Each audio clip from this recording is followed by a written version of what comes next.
there's a pharmacy on King Street in Hamilton that I've walked past 1,000 times without ever really seeing it. I know that sounds strange, but some places only become real to you after something happens inside them. I was 31 when this happened. I'd been working at a small independent pharmacy for about 2 years at that point. Not as a pharmacist, I want to be clear about that.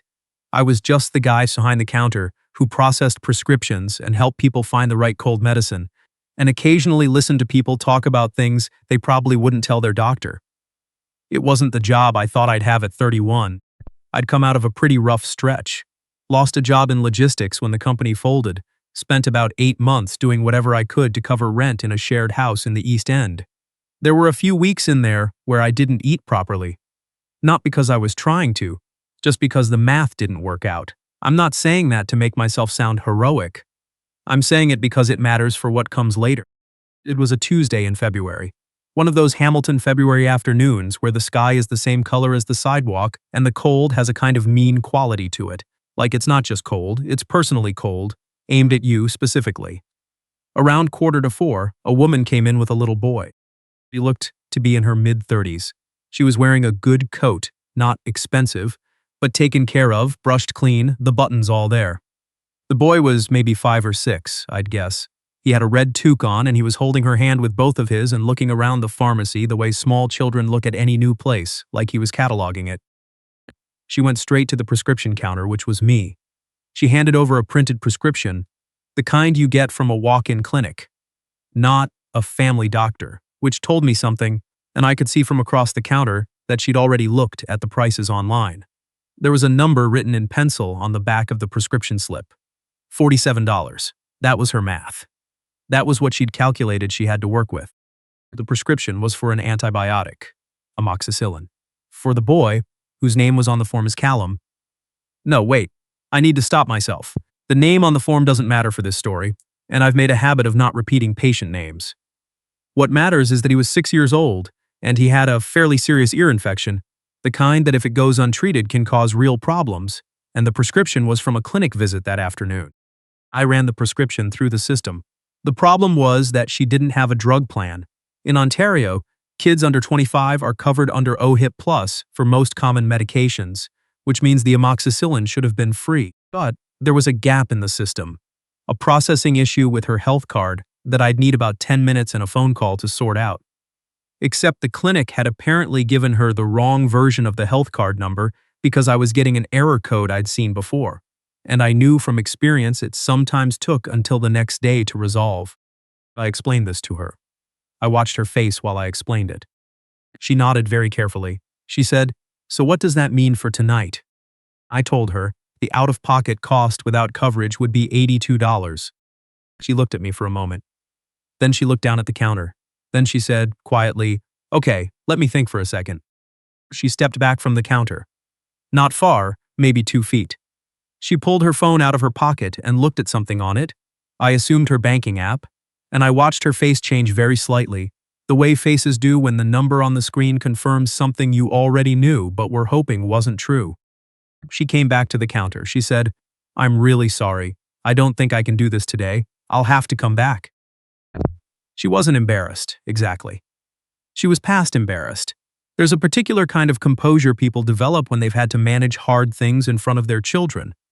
And she had that. She was holding it together with both hands, and you could see the effort it took if you knew what to look for. I did know what to look for. She took the prescription slip back. She thanked me. She started to turn toward the door, and the boy looked up at her and said, "Is Callum going to be okay?"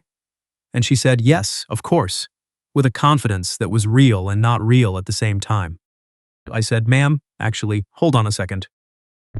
She turned back. Here's the thing I didn't tell her. I had $82 in my wallet. I'd been paid that Friday and I hadn't had any unexpected expenses that week. I'm not a wealthy person. But I had the money and she didn't, and her kid had an ear infection that needed antibiotics. What I did not do was offer her the money. I want to be specific about that because I think it matters. What I said was, "I think I can sort this out on our end. The OHIP Plus issue is a processing glitch I've dealt with before.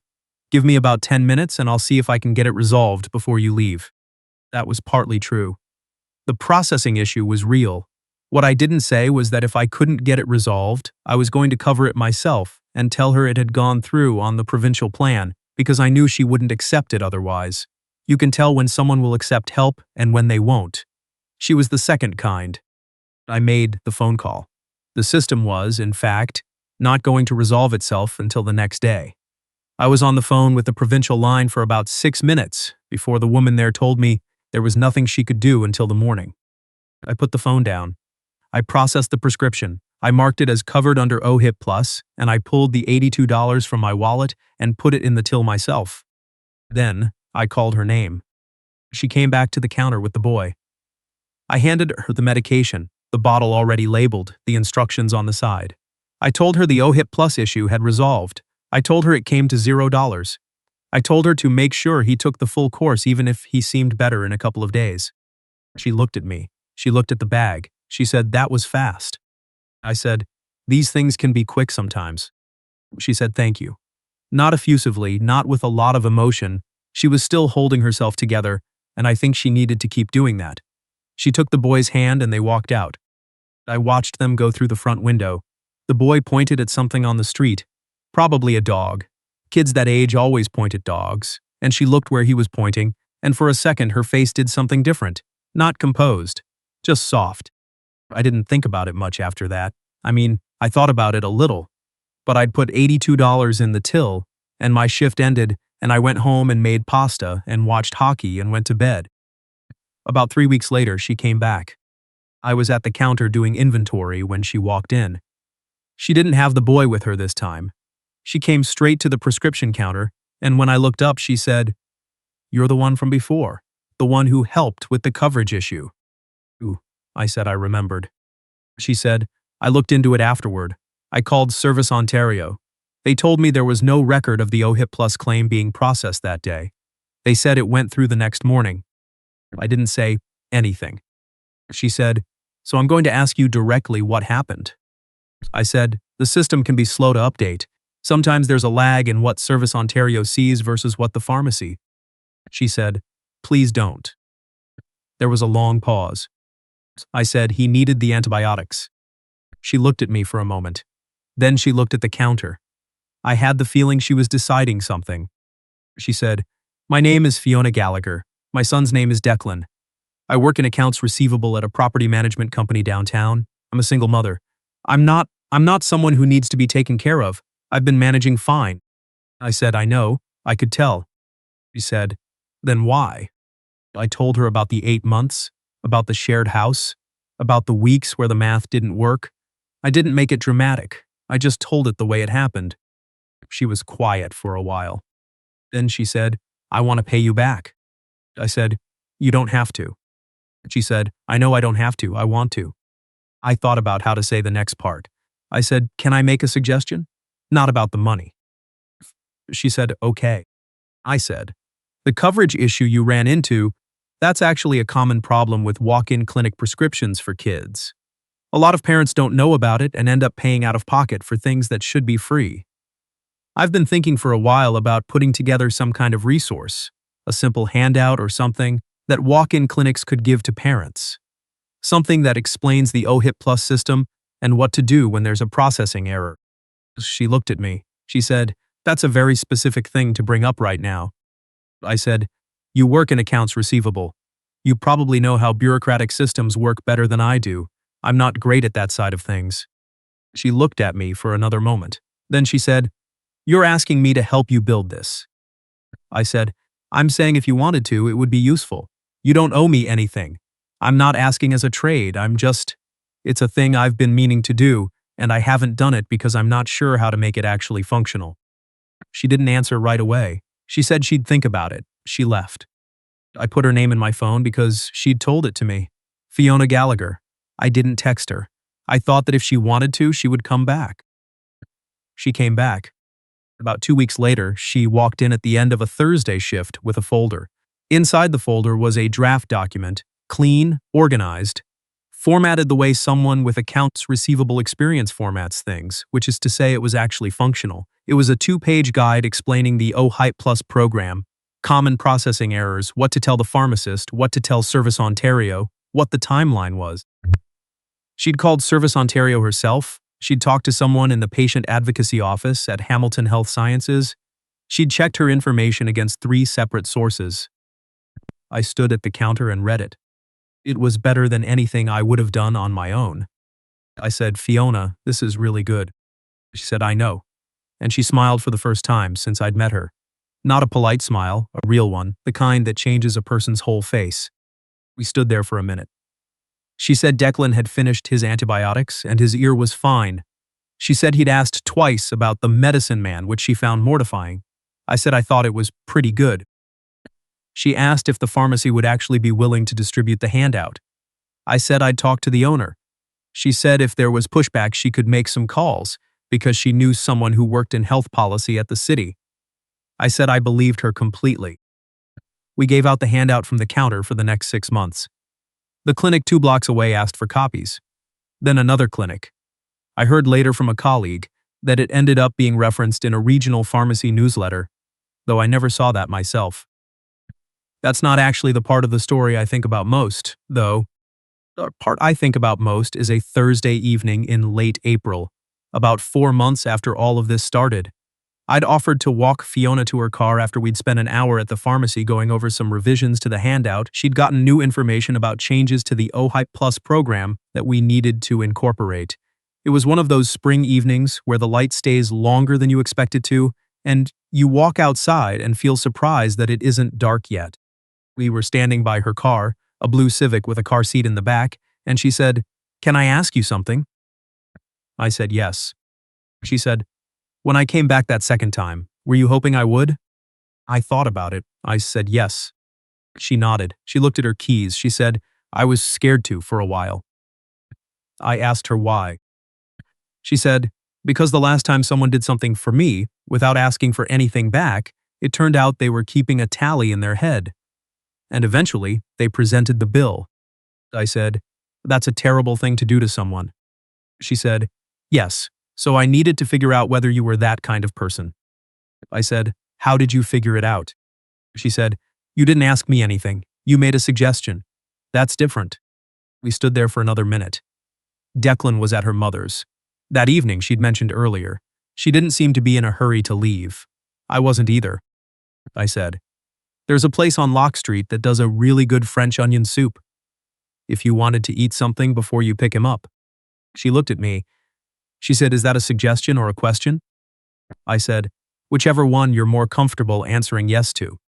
She laughed. It was the second real thing I'd seen from her after the smile over the folder. She said yes. That was 2 years ago. Declan is 8 now and has very strong opinions about which hockey team is worth supporting, a fact he communicated to me at some length last month when I took him to a game at First Ontario Centre. He sat beside me the whole second period with his arm pressed against mine, very serious about the game, occasionally updating me on statistics I had not asked for, but which I received gratefully. Fiona and I got married 6 months ago. Small wedding, her mother, my sister, a few friends. We had the reception in a restaurant on King William Street, and Declan ate an entire breadbasket before the appetizers arrived and then fell asleep in his chair during dessert, which I thought was a completely correct way to experience a wedding. I told the pharmacist who trained me about the $82 eventually. He said, "That's against protocol, you know." I said I knew. He said, "How'd it turn out?" I told him. He thought about it for a moment. Then he said, "I might have done the same thing." I don't know if he would have. I think you can't know what you'd do until the moment is actually in front of you. The woman with the careful coat and the little boy with the red toque and the prescription for antibiotics and the look on her face when she already knew what the number in her banking app was going to say. I just knew what I could do that specific Tuesday in February, and I did it. Declan still calls me the medicine man, by the way. Fiona finds it embarrassing. I've decided I don't mind it at all. I still think about the moment Fiona turned away from the counter. Not the dramatic version of it. There was nothing dramatic about it. She just turned. Quietly, with the prescription slip in her hand and her son beside her, and that was almost the whole story right there. One small turn, and they would have walked out into a February evening with nothing. What I did wasn't heroic. I want to be clear about that. I put $82 in a till. That's the whole transaction. But I think about why it felt like the right thing to do, And the honest answer is that it had less to do with generosity and more to do with having been on the other side of that counter, not literally, but close enough. I knew what it felt like to look at a number and feel the specific shame of having the math not work out. Ooh. And I think when you've actually been there, not imagined it but been there, you recognize it in someone else, without them having to say a word. That recognition, I think that's what people sometimes call character. Not the big version, not the version that gets talked about, the small version. The version that shows up in the moment before you've had time to think about it. When you either do the thing or you don't. The moment she came back to the pharmacy, the moment she looked me in the eye and said, "Please don't," when I started to cover my tracks. That was character. That was someone choosing honesty even when letting it go would have been easier and kinder to both of us. What I've come to believe, from that Tuesday forward, is that the decent thing and the smart thing are almost always the same thing. People sometimes talk about them as if they're in competition. Like being good costs you something. And sometimes it does, in the short term, $82, for instance. But Fiona didn't come back because I was generous. She came back because she'd figured out I wasn't keeping a tally. And that distinction, between helping and controlling, between opening a door and making someone walk through it, that's the thing that actually mattered. Anyone can write a check. Not everyone can put a business card on a bench and walk away. The part I'm proudest of, if I'm being honest, is not the $82. It's that I didn't make her feel like she owed me something. Because the moment you make someone feel indebted, you've taken something from them. You've made the help about yourself. And I'd seen that done to people, the slow presentation of the invisible bill, and I knew what it did to a person's willingness to trust anyone again. Fiona worked hard to get herself and Declan to where they were. She did that herself. I just didn't make it harder. That's a smaller thing than it sounds, and also a bigger thing than it sounds, and I've spent 2 years trying to figure out how to hold both of those truths at the same time. Declan called me the medicine man again last week. I've stopped correcting him. Some names you just have to grow into.